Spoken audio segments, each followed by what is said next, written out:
Este vídeo pertenece en realidad a la serie Filosofía de los Bere, pero se continúa directamente del vídeo sobre los Shank, de la serie Filosofía de los Payos.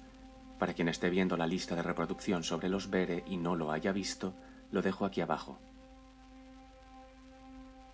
Decíamos que los terribles Shank se habían impuesto sobre la llamada Sociedad de la Gran Armonía, que la arqueología reconoce oficialmente y sobre la cual tenemos además los relatos históricos de los Zhou, la dinastía que acabó con ellos hacia el año 1000 a.C. Estos relatos hablan de un periodo de esplendor y armonía correspondiente a la cultura Yangshao y a la primera dinastía Xia. Lo que nos dicen los Zhou es que tal armonía fue iniciada hacia el 3600 a.C. por un tal Huangdi, padre de la cultura china. Esto es bastante impactante, porque recordamos que Eleazar fecha precisamente en esa época la llegada a China del rey Yan, también llamado Dardonos, general ucraniano del gran Alexandre y uno de los tres grandes reyes, los reyes magonos, junto a Alexandre y Biturreigi. Tras la destrucción del Segundo Imperio Payo y la fundación de Iruma, la actual Roma, nos dice Eleazar que Ian iniciaría un larguísimo viaje en barco alrededor del globo, liberando todas las tierras todavía sujetas al Segundo Imperio en Asia y en América.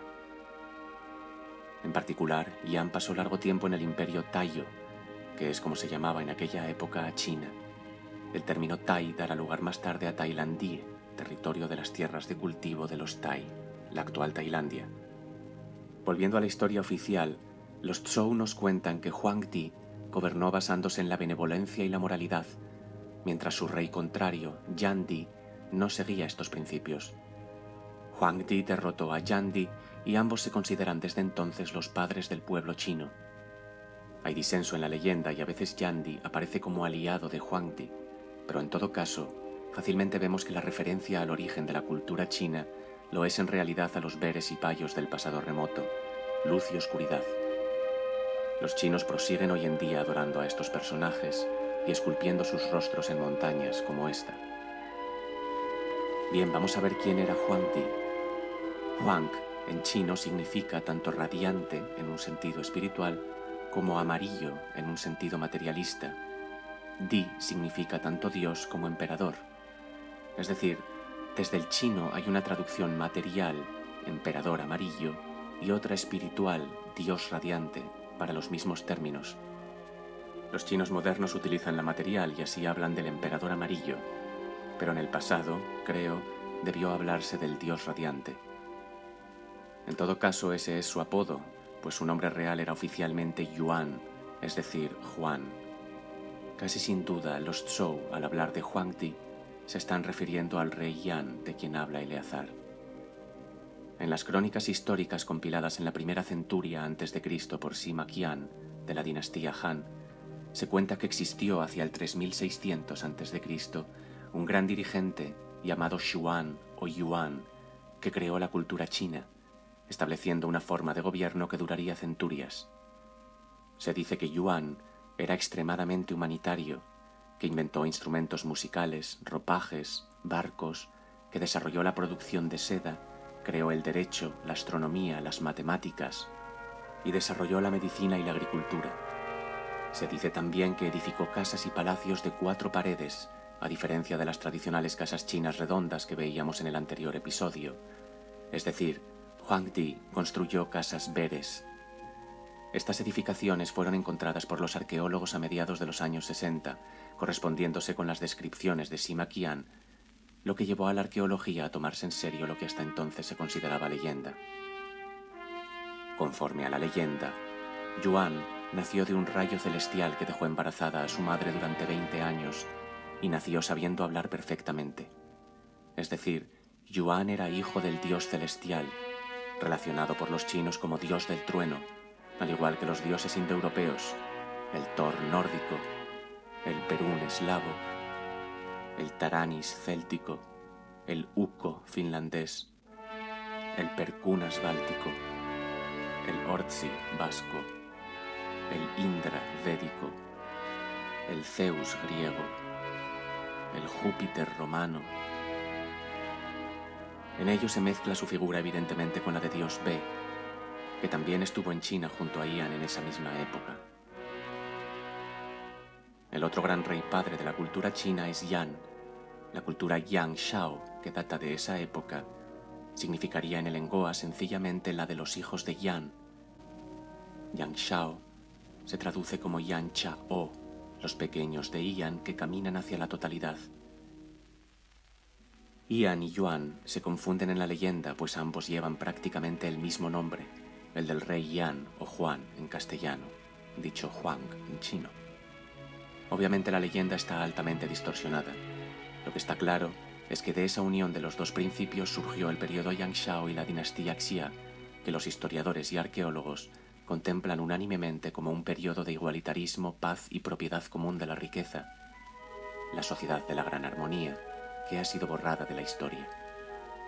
Eleazar habla de 1500 años de prosperidad y esplendor en China tras la llegada de Yan. El final de esta época correspondería más o menos con la destrucción histórica de los Xia por la dinastía Shang oficialmente. La leyenda cuenta que Huang Di gobernó China durante 100 años, pero que su vida fue mucho más larga, llegando hasta 300 según algunas fuentes taoístas. No se indica dónde pasó el resto de sus días, pero algunas fuentes dicen que tras su gobierno en China, Huang Di regresó a su hogar. Asumen, por tanto, que no era de allí. Esto es lógico, como si no podría haber instruido al pueblo chino en las ciencias y las artes, de dónde se habría sacado un conocimiento que no estaba allí.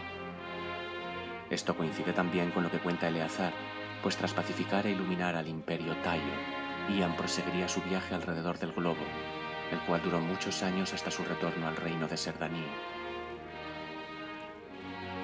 Por tanto, cuando se habla de la cultura china actual, se habla de dos padres originales, uno humanitario y otro cruel, que son sin duda Beres y Payos. Los chinos actuales son hijos de Beres y Payos, son mestizos, al igual que el resto de poblaciones humanas del planeta. E igualmente su filosofía es hija de ambos principios. Aunque se considera oficialmente a Lao Tzu como fundador del taoísmo en el siglo VI a.C., el concepto de Tao aparece ya en escritos de ascetas y ermitaños mucho más antiguos. Tao quiere decir en el Engoa, obra hacia la totalidad. Hablaremos en el próximo capítulo del taoísmo a lo largo de la historia de China. Baste ahora comentar que oficialmente se considera a Lao Tzu íntimamente relacionado con el legendario Huang Di, como continuador de su legado, de lo que solo cabe deducir que el Tao fue introducido en China por el dios radiante Yan hacia el 3600 a.C. A Huang Di se le adoró más tarde bajo el taoísmo junto a Lao Tse como sabio inmortal maestro de la longevidad. Aquí vemos las estatuas de ambos.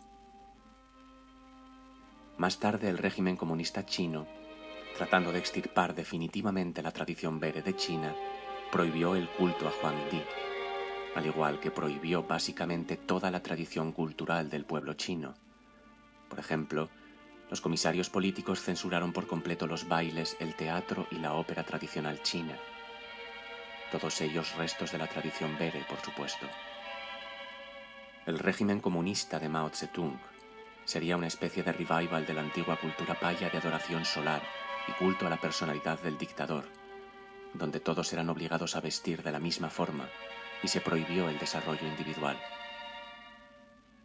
El Estado regulaba incluso el número de hijos que cada familia podía tener. 1.